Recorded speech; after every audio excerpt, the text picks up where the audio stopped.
Hello, YouTube.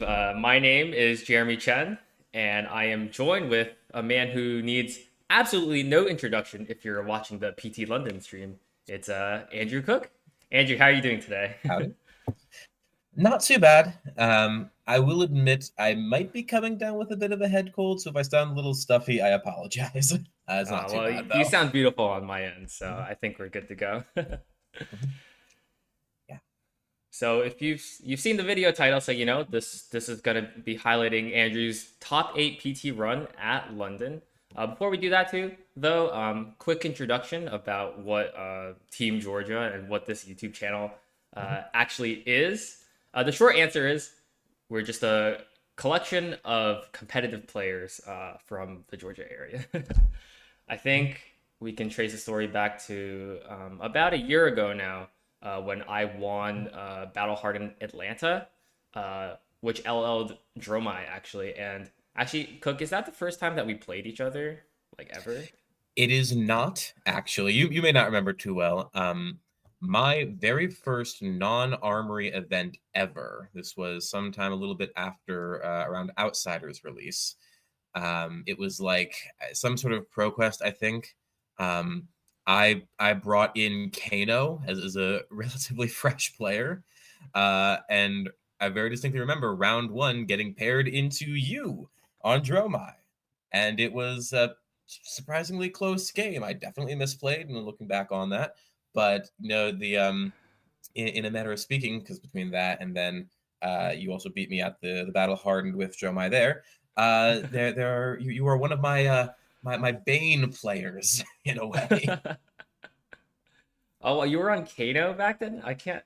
Wow, Yep, I can't believe I don't remember that then. That's crazy. All right, well, I was. it was a short lived thing. I mean, I was convinced that our first game was the one on stream, but I guess not. Nope, Well, nope. in This any this case, was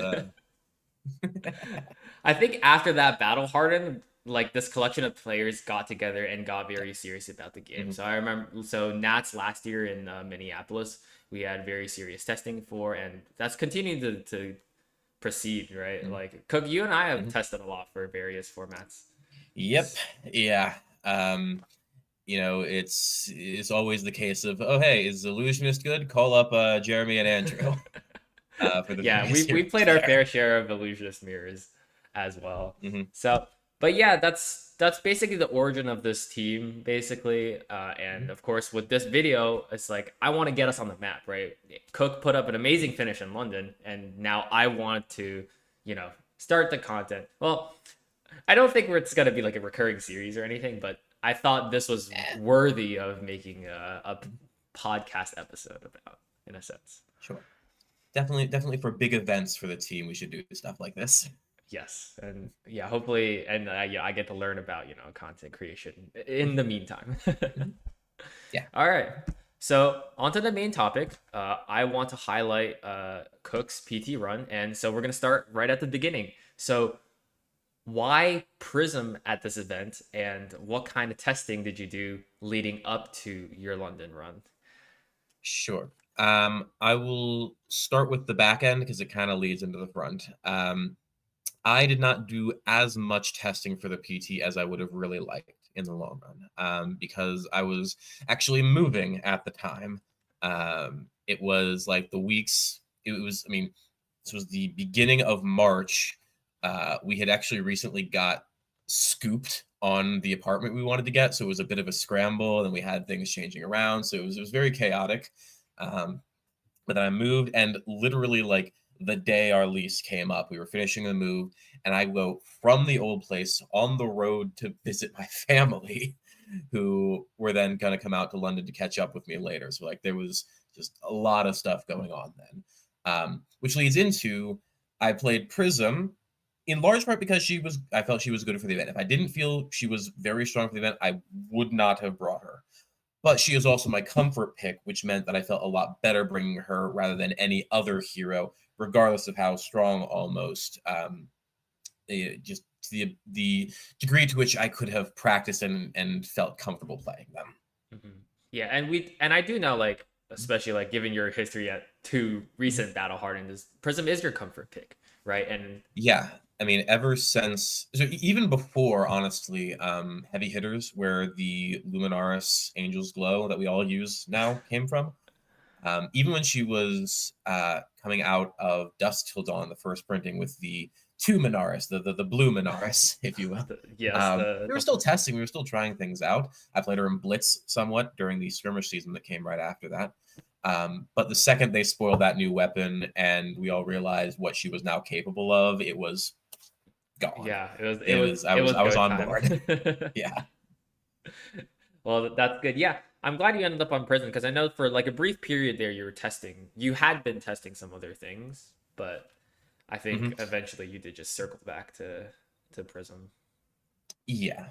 I mean, we were all in the boat of, is it Aurora or is it something that's good into Aurora? What are the things that are even good into Aurora right now? Because she's an aggro deck. She has her weaknesses, but for that, she has a relatively flat spread because she just does such good, consistent numbers, and her on hits are not are spread out over the turn because of Lightning Valley and Burn Up and all that stuff. Yeah, and I think the other thing to really talk about is, and actually, I think you answered this question on stream too, but it was specifically that with knowing that Aurora and Enigma were at the top of the metagame, Mhm. why Prism, or how did you feel about that matchup specifically, or those two matchups? Both, yeah, both of those were ones I felt perfectly happy going to see. I didn't see them as much over the weekend as I expected to, just kind of how the run went out.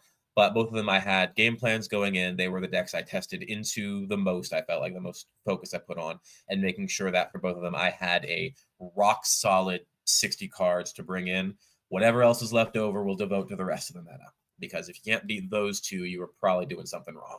Yeah, that that's for sure. Is there anything interesting or specific about your list that you might want to point out? I have it pulled up in the Um, background here. Yeah. It's a fairly standard list. It's if you compare my list to the list that Kevin Murphy was running at this event and at the Battle Harden in It was Charlotte, that we Memphis. won. I always forget which one it was. Those lists are like just a couple cards different here. Mhm. So this is what a kind of standard Prism Rapture Vestige switchboard list will look like. The differences are mainly to come down to like specific numbers of cards, like are you at 3 or 2 of certain things, or like 1 or 0 of like your extra little sideboard pits. So, for example, I kept all 3 that all you gots, where I know Kevin went down to 2 on those, just because I felt like it was good into both Aurora and Enigma reasonably consistently. Right, right. That's good stuff. Okay, yeah. So, comfort pick, relatively stock Mhm. standard list. Anything specific about draft that you wanted to highlight? I know you did at least one draft camp and talked draft theory sometimes. Yeah, yeah. So a large part of my drafting practice that I felt like actually worked for me was at the Card Guys draft camp, which they streamed. It's on YouTube. Sort of big long VOD for that. Um, but we did 4 drafts that day, and I 3-0'd 3 of them. When prior to that in the practice, I had not done so well. We would do limited at the pre-release. That was first time around, but it didn't go so great.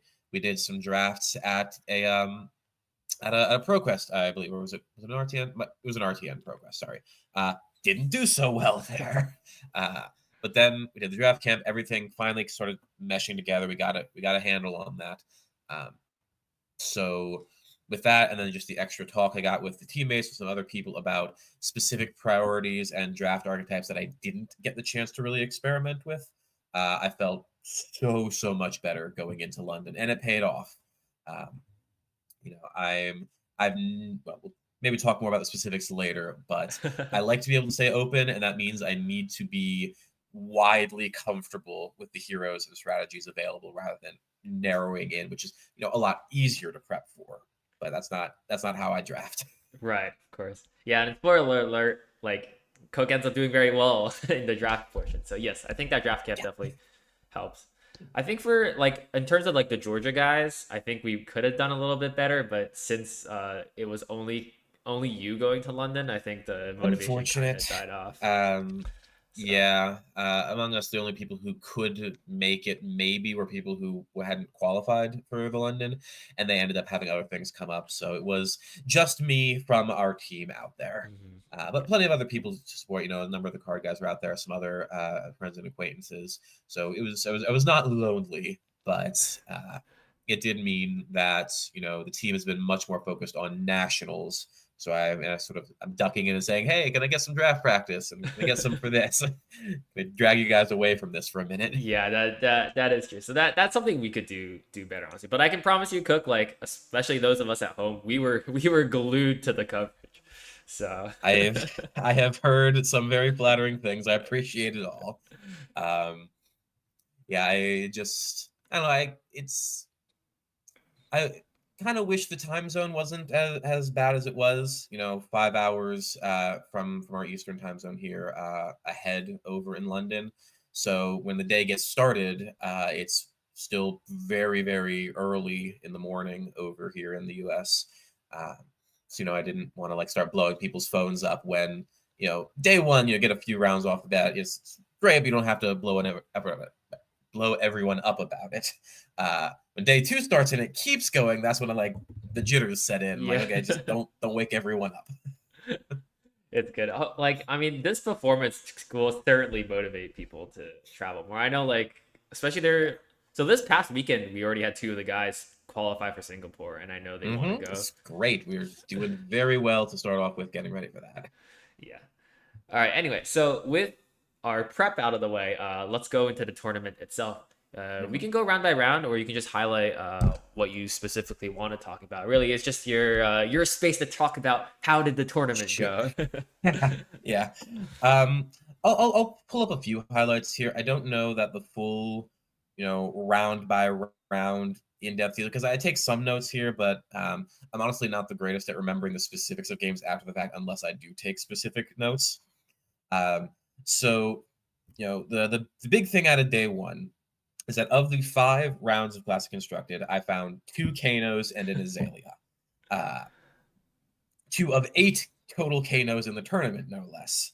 And Uh, of course, you're very all of happy to find those, Kano, right? yes. I mean, those, Kano is like the best matchup, but even Azalea, I consider, one of the better ones for Prism.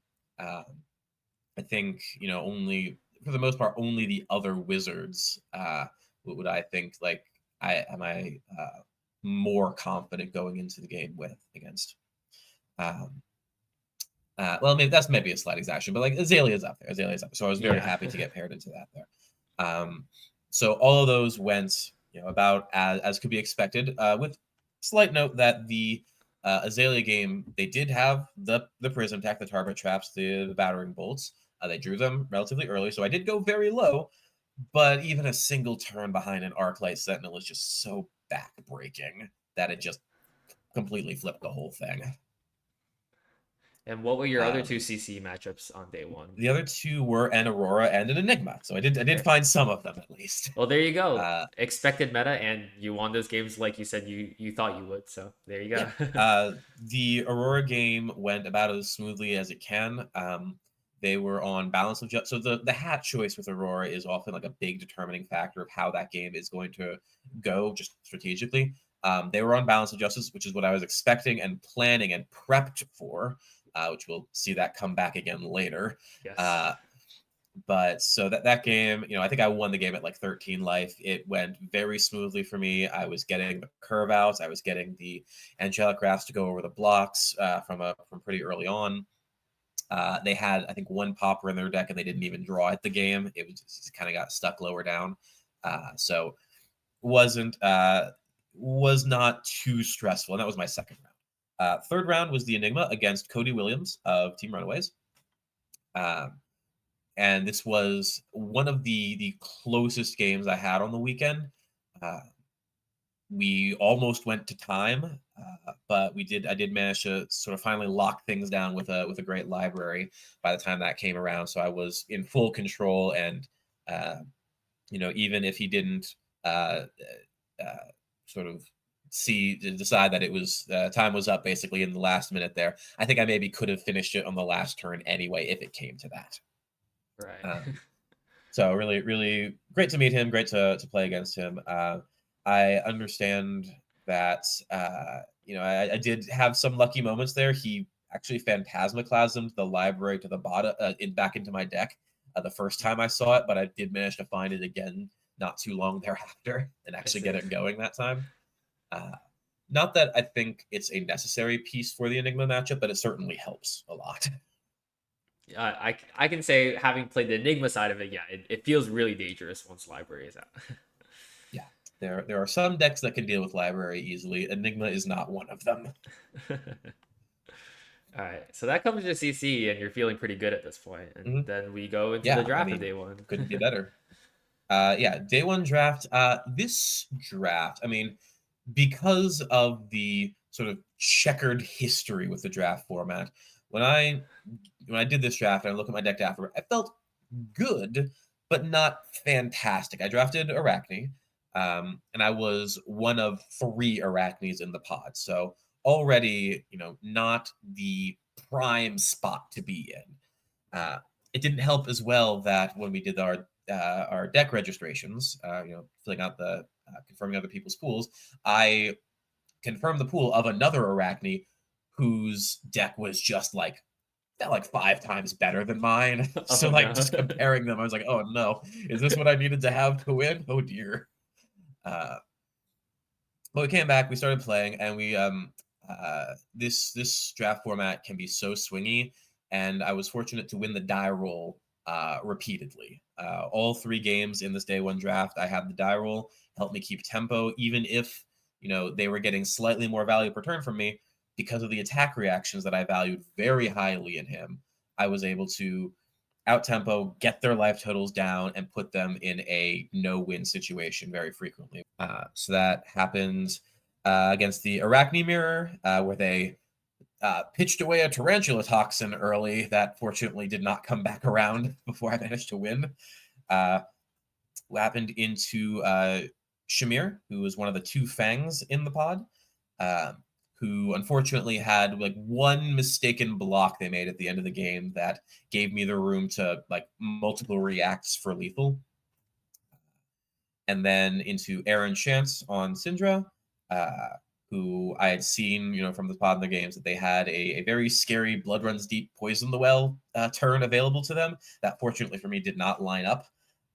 So without that bit of extra value, I was again able to just barely kind of outrace and uh, get there in the end to go undefeated day one, which is still crazy to talk about even weeks later.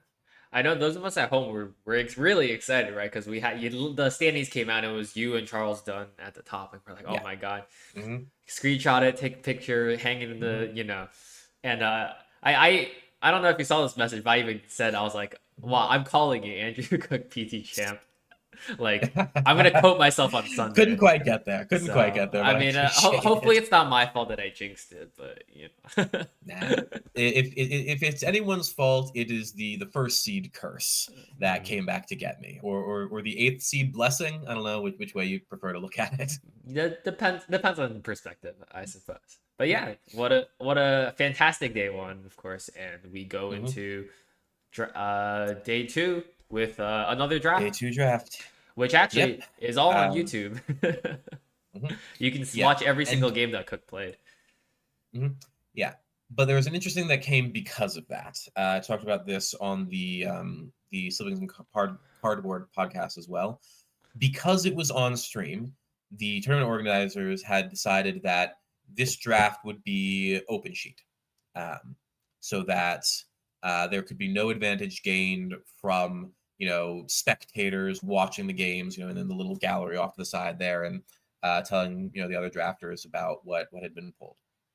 Um, and uh, for that reason, every time so first off, I drafted Arachne again, uh, locked in on it much earlier in the pack. I thought I was getting stronger signals than it ended up being because there ended up again being 2 other Arachnes in the pod when I thought there was only one.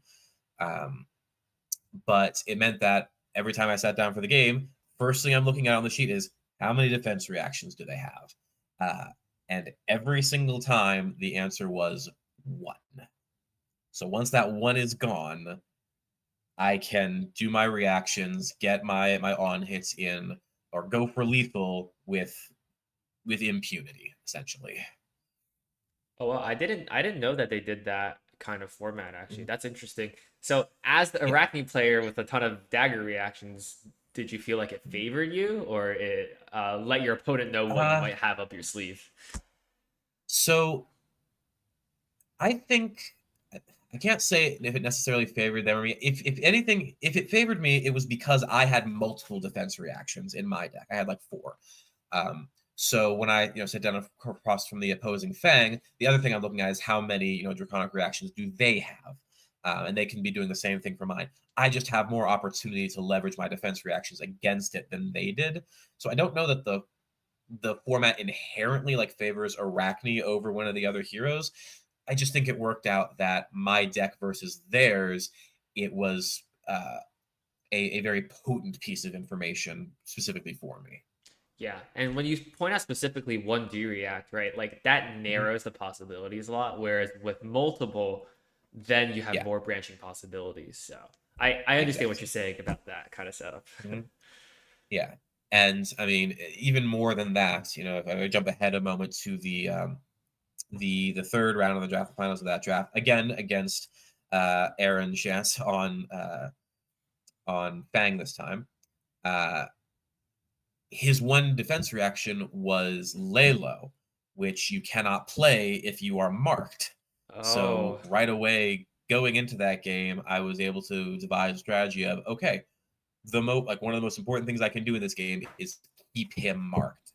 If I can end my turn with him still marked, then I can go into next turn and obviously still be getting extra values from the daggers and the heroes powers, but also basically play like he has no defense reactions. And I was able to do that for the entire game, essentially.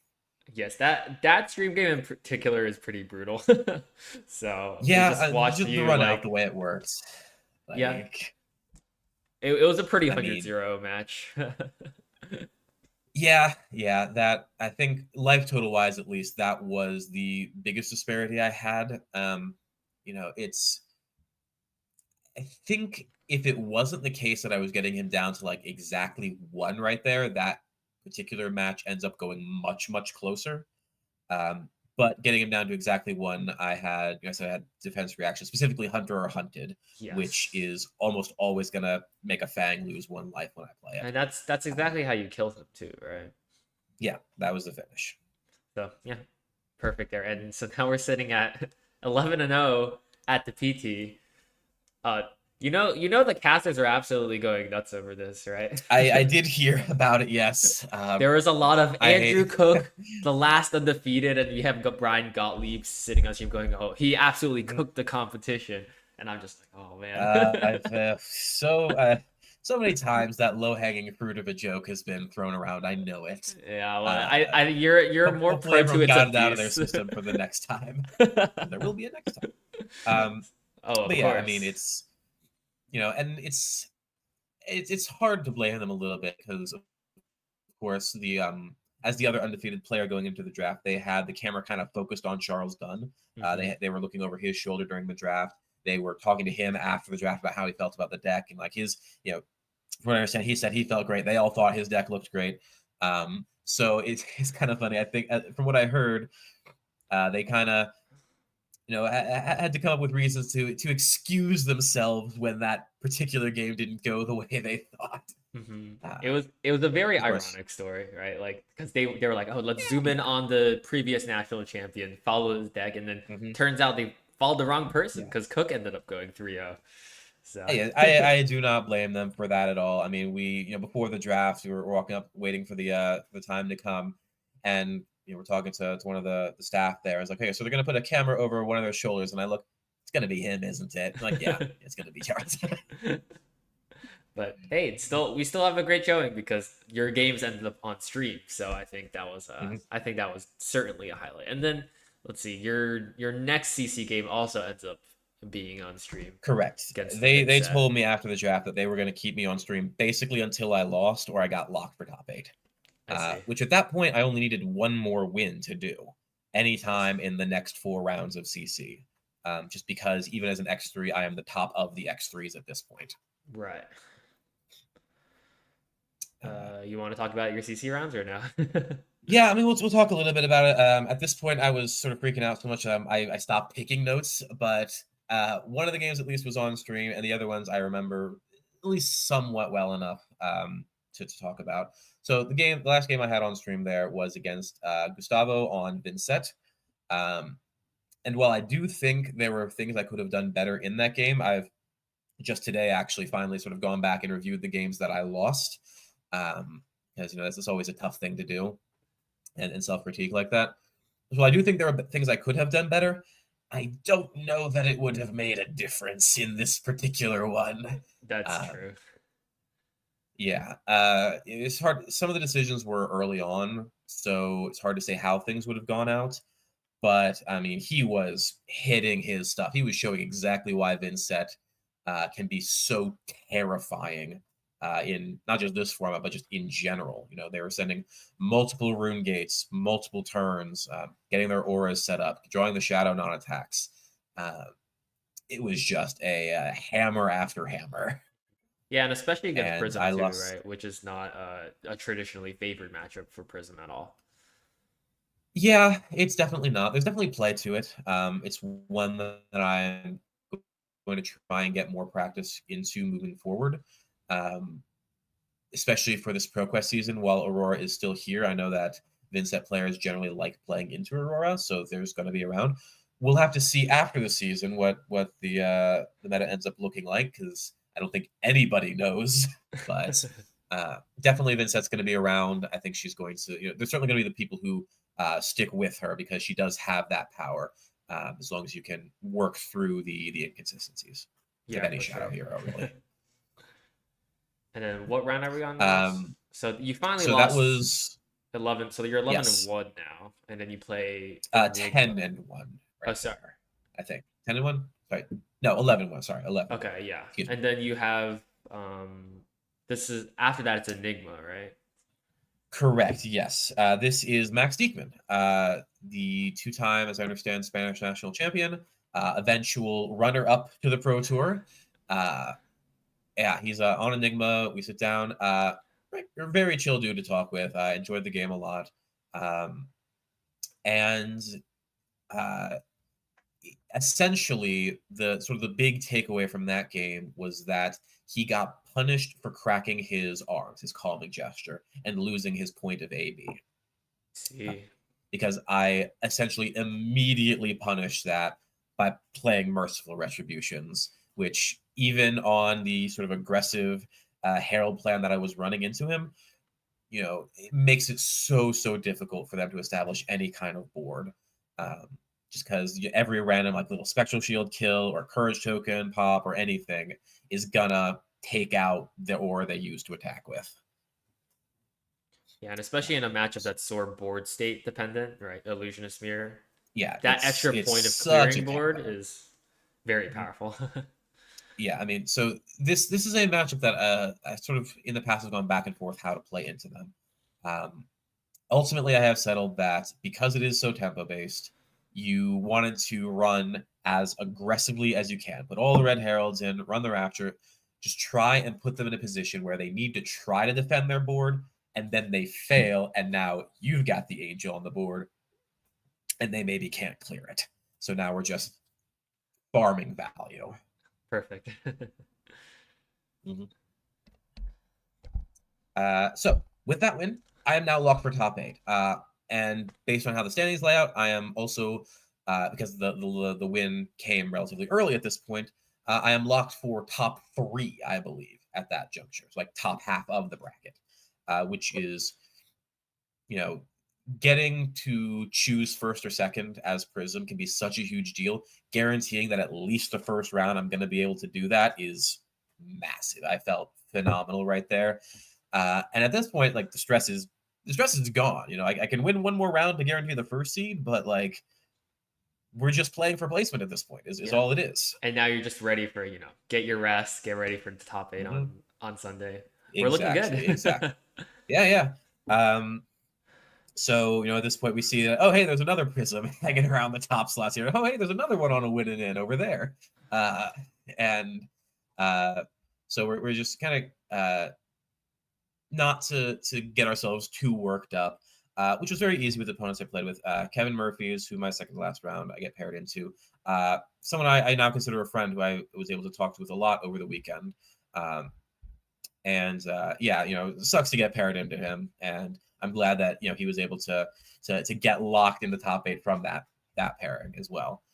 And then final round to get paired into Pablo Pintor, our eventual champion. The man of the Uh, hour. yes, oh my god, and what a guy he is, really. Like I never really got a chance to meet and talk with him before. Stellar human being is what I will say. If you get the chance to sit down and play with him, just banter, have a great time. Like, it's one of my favorite games of the entire weekend for sure.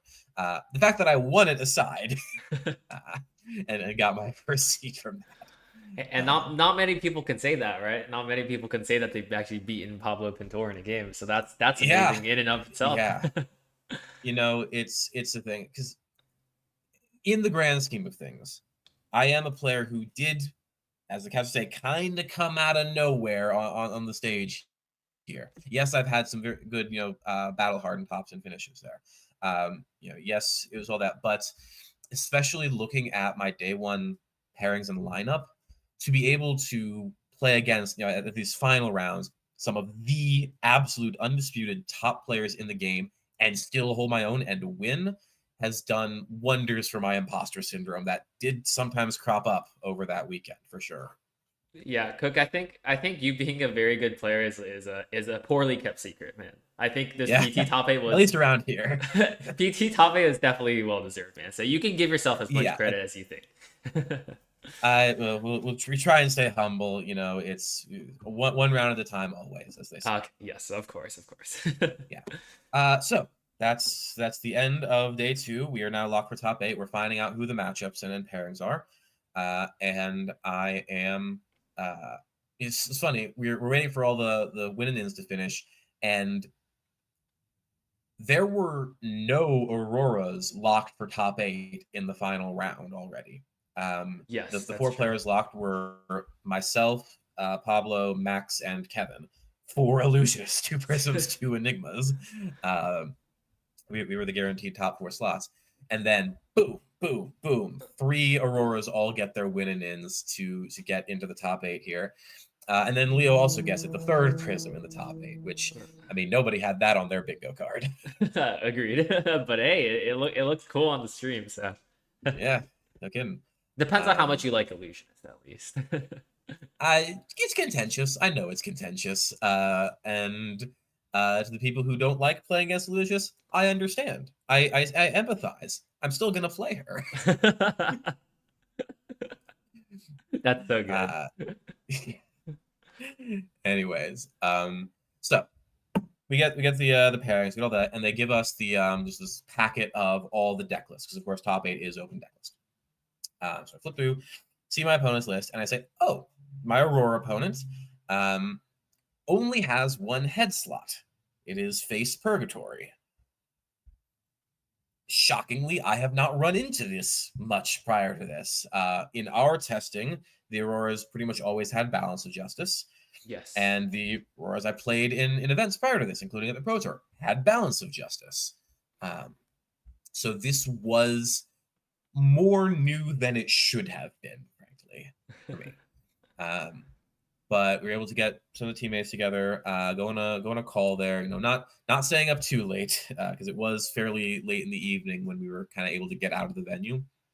But do the testing we were able to, try and sort of figure out the play lines around it, and uh,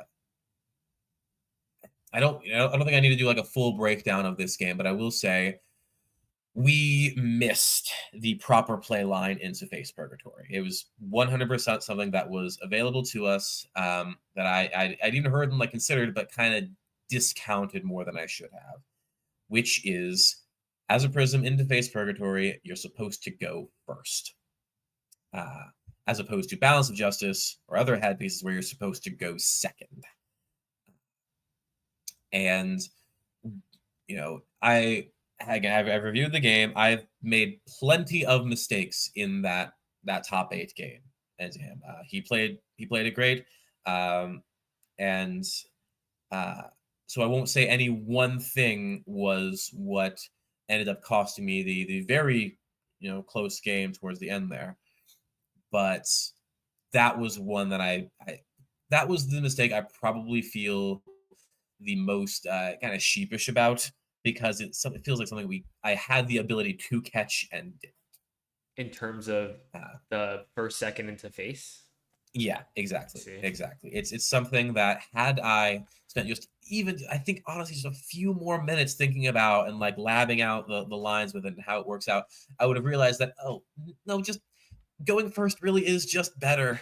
Because really, the thing we missed was that the Aurora is almost always going to shove the face purgatory as soon as possible. They are not going to try and hold it for like a pivot or a particular turn or anything. No, turn one, if they can do it, they're doing it. Um, which means that the choice between first and second is actually for the Prism a choice between kind of what it boils down to, is your Aurora's first 4-card attacking hand going to have setup or not before it? By going first, they don't get the setup. By going second, they do. And we saw this in the game we played, where it was a little thing. They were able to get an embodiment of lightning down on their first turn, and it ended up letting them get like several extra points of damage on the following turn that they wouldn't have been able to because their hand did not otherwise come together particularly well. But that's what embodiments do for Aurora, and letting them set them up for free in what essentially is for free if you're choosing the correct first second was a mistake. I see. In fairness here, Mm-hmm. I do think this line of logic makes sense, but Mm-hmm. but you have as a player having tested a lot into Balance of Justice and having that experience, I don't think it's that simple to quote unquote miss it, No. because you're resting and preparing for a top 8, right? Mm-hmm. Like if we make a change that's too drastic, that can also shake things Mm-hmm. up a little bit. But yes, of Yeah. course, it would have been nice to catch that or know that Mm-hmm. before the top 8 Sure. match, And for yeah, sure. there are mitigating factors, the history there, the fact that his list actually was not on Sizzle, which is one of the cards that makes face, more consistent to hit Right. almost any turn. Um, so there were justifications. I think at the end of the day, they were just that, though, not good enough reasons. Okay. Okay, Well, I'm sure we'll have more, analysis of the top 8 games and other sure. stuff Yeah, I down the mean, line. mhm, But yeah, for now that's all we're gonna say on it. And in any case, congratulations on a thank you. fantastic run at Mhm. PT London. So I think we'll Yeah, definitely remember first of this. many, we hope, First of many for sure. from me and from the rest of the team. Yeah, like we're out here. We're hiding down in Georgia, but we won't be hiding for long. We're coming for the titles. Yeah. Yeah. All right, with that out of the way, let's go. I do want to discuss a little bit more past just the run, which is Mhm. where do we go with Prism from here? We're looking at a post Zen, Mhm. post Enigma meta. As of time of recording, both of them already LL'd, and actually, it's Yeah. very likely that we're going to see a post Aurora meta game after PQ season. So, Right. where do you think Prism Yeah. sits in all of this? So, if because of how much of a gatekeeper Enigma was to the slower decks in the format, it is very difficult to say how things are going to shake up. I know there's a lot of talk around the Earth Heroes making a big comeback with Enigma gone. And once Aurora goes, the question of, well, is there even a good aggro deck that can compete with these things on the table has yet to be answered. Um, so, how does Prism fit into this? I think it is harder for her. Um, Back in the day when I first started playing Prism and we had Tome of Divinity, these slower decks, even the ones with tools to deal with Prism stuff, the Guardians and the Florians and all these things, we could be so explosive with the auras that it uh, it didn't matter as much if they had tools to clear an extra aura here or there. We could still just build them up and overwhelm regardless. That isn't the case anymore. We still the Aura plan is still very strong. Like I still am a big advocate for it.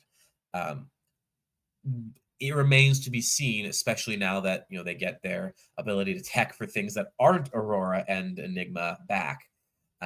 If it is sufficient, I don't know yet. I've been on a bit of a break from Flesh and Blood since the end of the Pro Tour. I was on vacation in London with the family, uh, and sort of a lot of work this week aside, so that got pushed out from there. But we're getting back into things. We're starting the testing for the rest of the ProQuest season and for U.S. Nationals effective immediately.